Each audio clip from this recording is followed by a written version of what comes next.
Just ahead on American Black Journal, hundreds of families in 2 Detroit neighborhoods will be part of a new program to build up the vocabulary of preschool children. Plus, the Detroit Police Athletic League launches a new campaign to better the lives of Detroit children. We'll have the details. Stay right here. American Black Journal starts now. At DTE Energy, we believe that we have a greater responsibility. We believe that being part of a community means being involved in the fabric of that community, investing time, effort, and resources in the communities we serve. DTE Energy Foundation is a proud sponsor of American Black Journal.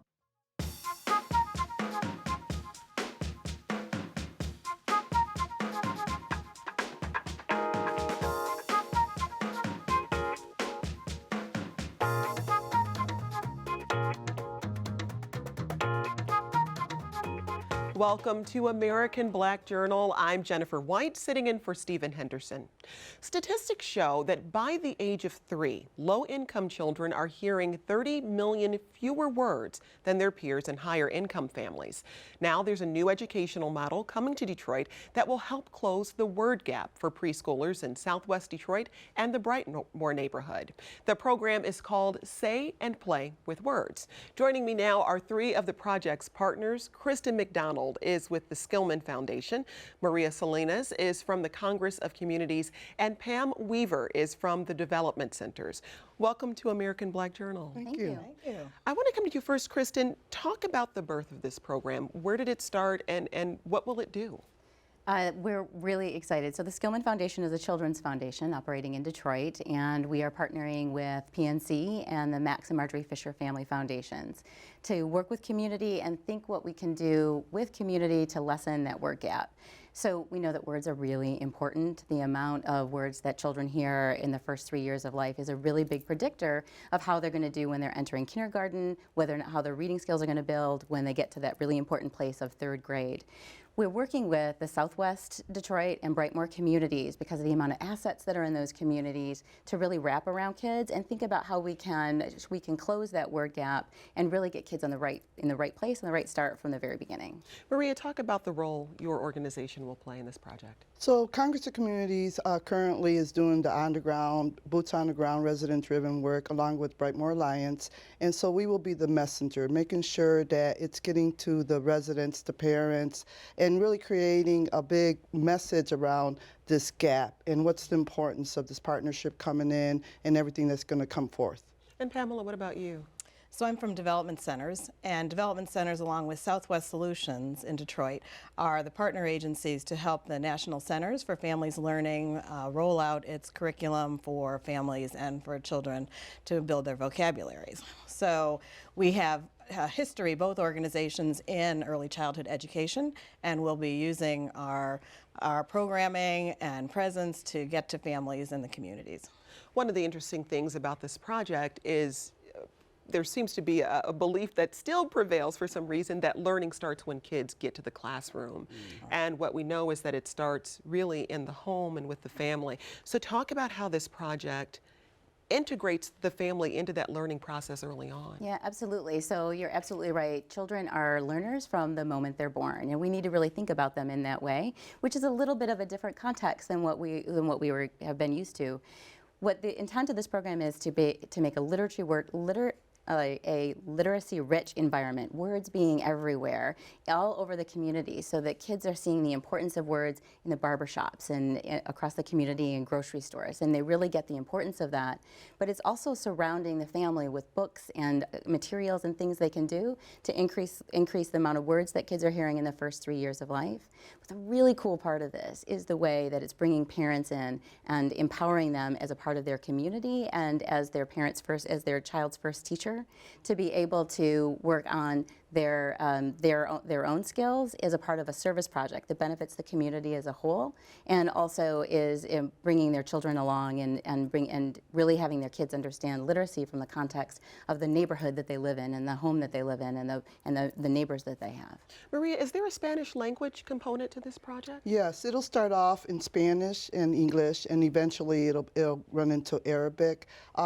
Southwest Detroit is a melting pot of different languages, so so they're going to start off with those 3 languages. The importance of that, it really is coming from an immigrant sector of neighborhood, pretty much just really making aware the whole concept of the 30 million gap and really promoting to parents the importance of that. And we're going to be able to really get into the doors and promote this so much where people understand this is going to create a level playing ground for the future of all our kids in the inner cities. Pamela, at the development centers, how do you hope to interact with kids and families? Because it sounds like that may be sort of the stopping point or the starting point for this learning process. Absolutely. So what we emphasize a lot is that it's not something that's very difficult for parents to do, to have these kind of conversations with their children. It has to be very natural. Children need meaningful interactions and socializing and social opportunities because they're sponges. They'll soak up all the vocabulary you can give them when it happens in a meaningful, natural way. So we emphasize mostly through this program and at development centers with many of our programs, just to create an environment that supports that kind of learning, that helps build vocabulary for children and helps families feel empowered and effective in helping their kids do their best. So if I'm a parent and I'm pulled into this project and say, well, yeah, I definitely want to shrink this gap of learning for my child, what can I hope to experience as a part of this project? So this starts from the very easy places. So if you're working, so when you are changing the diaper of a 6-month-old baby, it's about looking them in the eye and saying, look, now we're changing your diaper, and now I'm putting on your socks, and having that space where they're seeing your face react to the words and they're actually hearing all kinds of different pieces. But it's also you're also, when you're walking to the store, look, that's a tree. That tree is shaped like a triangle. Going into that store and actually having that reinforced at the community so that everyone knows what's happening with that.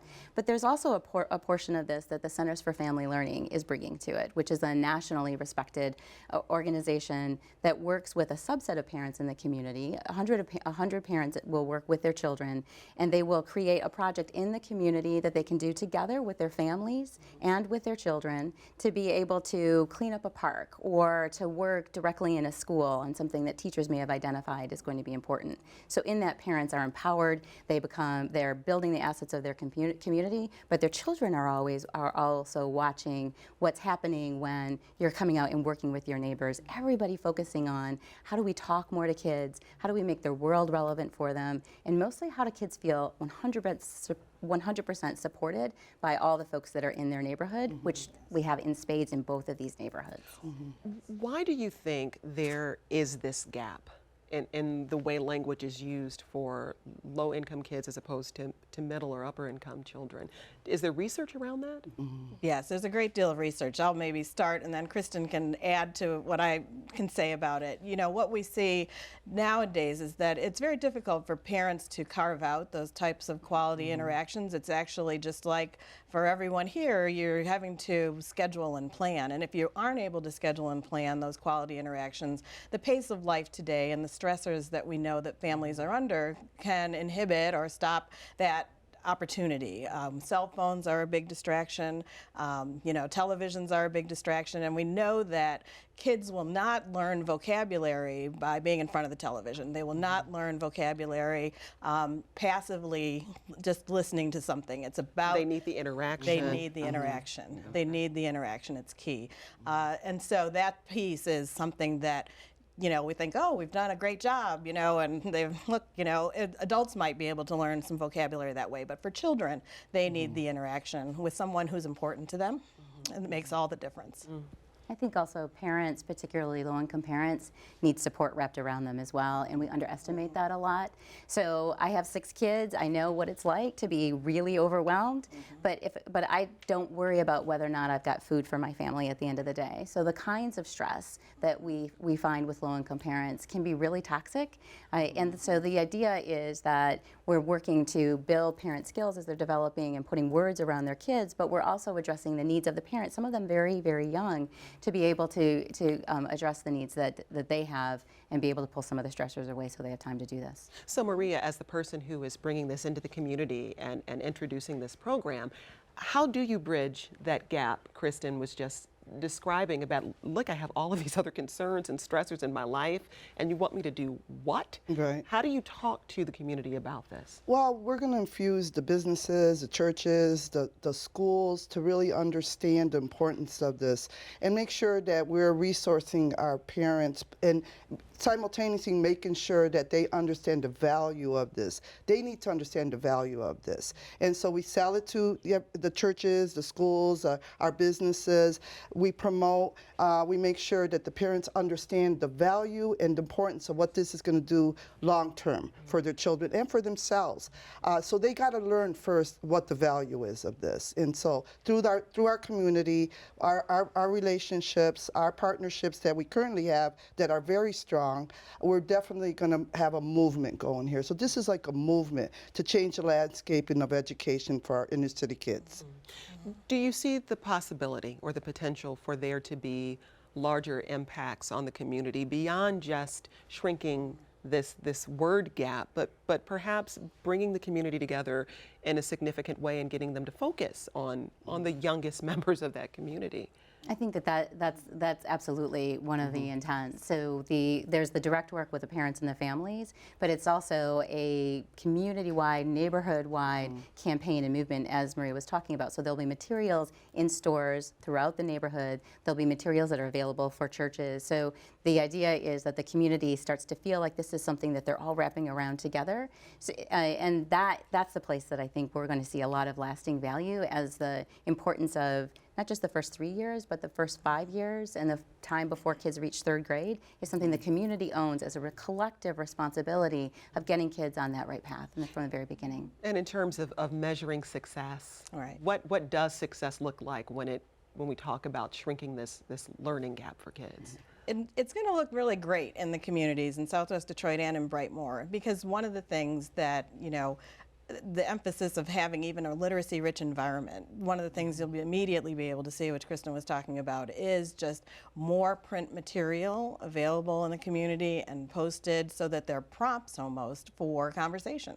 We don't think about how deliberate we have to be with some of this now, but we do. I mean, it's not going to happen by accident that the kids are going to have this great vocabulary and that we're going to bridge this gap. It's going to happen by making the environment look different, helping families have opportunities to collect and gather with each other and with community leaders so that they get the opportunity to get the great curriculum that we'll be using with National Centers for Families Learning. There are a lot of great opportunities, very community-based in terms of getting families together in active, real-world kind of situations and opportunities, which will help create the best opportunity. Right, but we will also see very concretely a rise in our kindergarten readiness rates, rise in our kindergarten readiness rates, and we will see kids proficient in reading in the 3rd grade. Well, we'll be looking forward to seeing that. That's right. Kristen, Maria, Pamela, thank you so much for being on American Black Journal. Thank you so much. Coming up next, Detroit Pal challenges you to make a difference in a child's life. That's next, right after this look at some important moments in Detroit's Black history. I'm Ken Coleman with a look back at African American life in Detroit. This week in 1966, Geraldine Bledsoe Ford became the first black woman elected to a judgeship in Michigan. In 1963, Ed Davis was awarded a Big 3 auto dealership. And in 1980, George W. Crockett Jr. was sworn in as a member of the U.S. House of Representatives. These are significant events this week in Detroit's Black history, taken from the book On This Day, African American Life in Detroit. The Detroit Police Athletic League has been making a positive difference in the lives of children for nearly 50 years. And now the organization has stepped up to offer even more opportunities for young people. Next week, Detroit Pal is launching a fundraising campaign called the 1,000 Kid Challenge. And over the summer, the league introduced the Team Up program, which matches Detroit police officers with kids on the baseball and softball teams. The officers serve as coaches and mentors. Team Up is designed to help improve the relationships between police, kids, and the community. Joining me now is the co-chair of the Detroit Pal fundraising campaign, former Detroit Lion Rob Sims. Also here from the Team Up program is Detroit Police Sergeant Dennis Perkins, along with Detroit Pal Athletic Director Dwayne Jones. Thanks for being here. Thank you. Talk a little bit about this 1,000 Kid Challenge and what you're hoping to do with it? Well, I think Detroit PAL has some excellent programs, not only sports but also character building in young men and women. And I just think we need to get another 1,000 kids in these programs circulating through Detroit PAL. They have a 4 times greater rate of graduating when they get in there. And hopefully it just doesn't stop at those 1,000 kids. Hopefully it grows and keeps growing.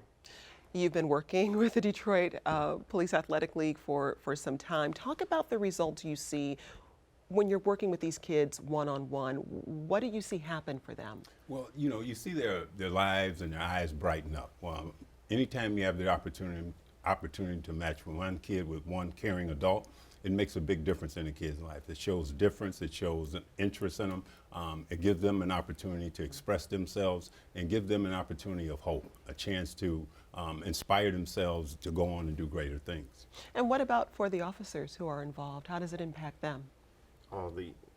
Part of our mission is to improve the relationships between the police and the neighborhood at large. So what better way to do that is to get involved with the kids. They're our future, and to build those lasting relationships are very important to us.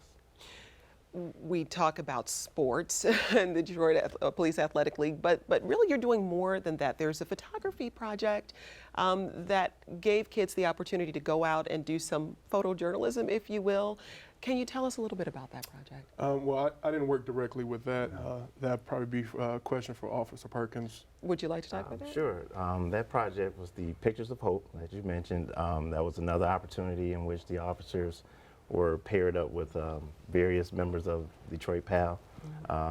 We went out into the neighborhoods and shot pictures of things that they hoped to change. Like the young man I was with, Mr. Deontay Sparks, he wanted to fight homelessness, blight, so we took pictures of those, and he explained how he hopes to grow up to be able to make a difference in eliminating blight and homelessness. So that was pretty awesome. And we also bonded and found out that we both had several things in common, such as the love of math, the color blue. He's a remarkable young man. The Detroit Police Athletic League has been doing this work for over 50 years. Yes. Where did this originate? Why did this become a group that was necessary in the community? Yeah, well, if you remember, back in the late 60s, there was a civil unrest in the city. And so the inspiration came from bringing community members together with the police department. And so they thought that if they partnered young kids and families around sports and athletic activities, that they would make a bond and it would keep the kids involved, kind of keep them off the street, matching them with police officers in their own communities that could make a difference. And it's really worked well for the past 50 years or so. And as we know, this has been a time nationally where there is a lot of tension between police and communities. Do you see the role the Police Athletic League playing in the community expanding? Do you think it's more necessary now than it has been before? Absolutely. What we're finding is that anytime we bring police officers with kids and get them away from a crime scene or some activity where someone might be getting arrested or where there's some kind of unrest, we're finding that the kids get to know the police officers in a different light. And so they find out that they're people just like they are, that they're all working together. Kids and families want their communities safe as well. And that's what our police officers are endeared to do. And so when they find that common bond, they understand that it makes a difference and understand that police officers are just like them. And so Sergeant Perkins outlined just some of the things that we know that are important that makes a difference. We have some things in common. And so now you begin to build an affinity for the police department, which is what we're all trying to accomplish. Rob, how did you get connected with this project? We've been donating to, me and my wife Nell have been donating to Detroit PAL for 3 years now. We really did our due diligence to figure out, where the better charities were in the city, and they're the shining light to me. What was it about the organization that connected with you? I just think they really cared. People wouldn't show up and it just wasn't a job for them. The people were actually interested in helping the youth. And, because of that, they're going to earn my charity dollars for hopefully the next 20 years or however long I'm around. And so when you have people who look at the work you're doing and saying, this is important and I want to contribute, I want to support, does that help you feel more confident about this work? It really does. It shows that folks are watching what we do, know and understand that the character building aspect is just as important as the athletic part. And so many times kids will come to us wanting to learn how to throw a ball better, how to run with a football better, how to throw a strikeout. But they find that there's character building opportunities in that experience. And so all of our volunteers, we have 1,800 volunteers and we deal with about 13,500 kids. They go through training. We talk with them about how to run a huddle, how to lead a conversation, how to be a great listener, how to let the kids figure out some of these issues that they're facing on their own. And so parents understand and know that whatever the kids pursue in their livelihood, that the character building aspect will make a difference. And so we really hang our hat on that. We're really just blessed to have Rob and Natalie come on board with us and chair this 1,000 Kid campaign. It's really made a difference in these kids' lives.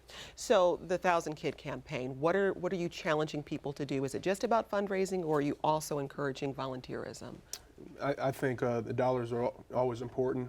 Detroit PAL could use those dollars, but you know, they're doing so much. We went to a chair challenge, me and my wife, last week, and I was completely blown away. The things that these people are doing, you know, are nothing short of amazing, and is really encouraging young men and women, and it's something to see. And if you could support it, I would come by and definitely check it out. So what are the events that are coming up? Well, right now we have our football championships that's going to take place Sunday. That's the culmination of 3,200 boys playing football. Wow.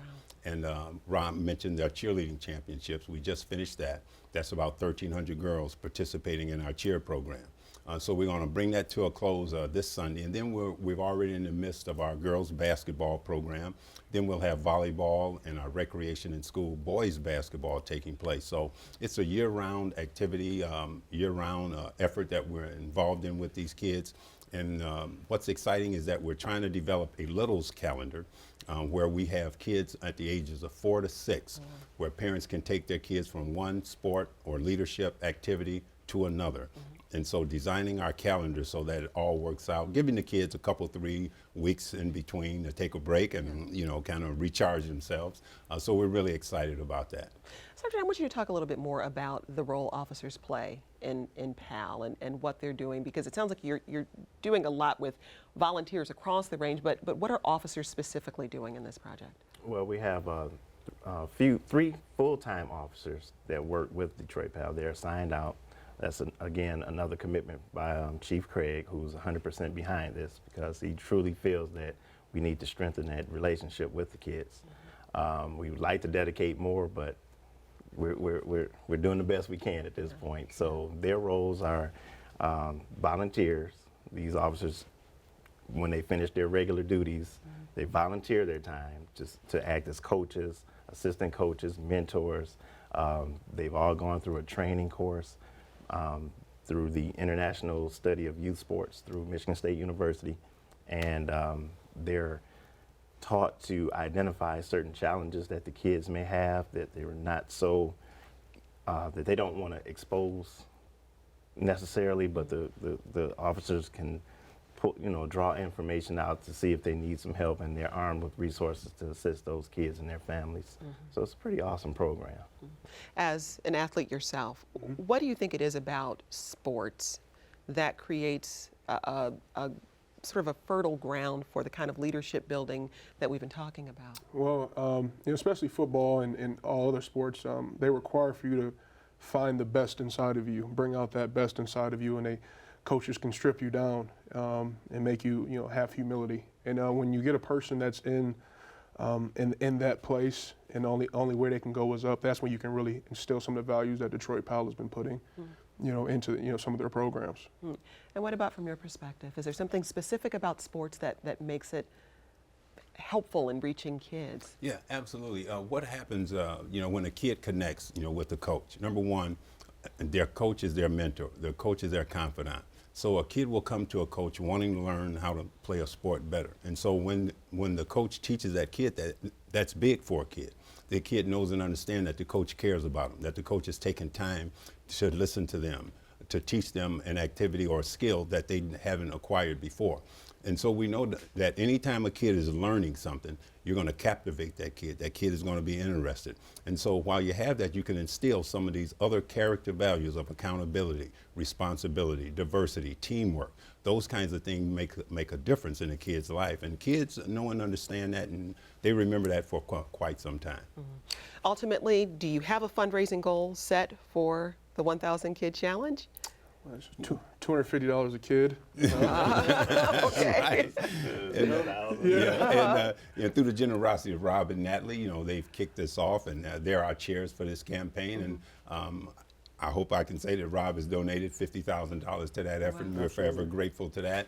Rob has been a great supporter and a great donator to our programs for the last 3-4 years. And it's really made a difference with these kids. And so it allows more kids to participate, more kids to connect with an adult, more kids to learn something and know that there's adults in their community that live right next door to them that we don't pay, that will take their time and interest and help them in their future aspirations. Well, gentlemen, thank you so much, and I'll be keeping an eye on the fundraising campaign. Best of luck to you. That's our program for today. Thanks for watching. You can get more information about our guests at AmericanBlackJournal.org, and as always, connect with us on Facebook and Twitter. Plus, you can hear our program on WDET 101.9 FM. We'll see you next time.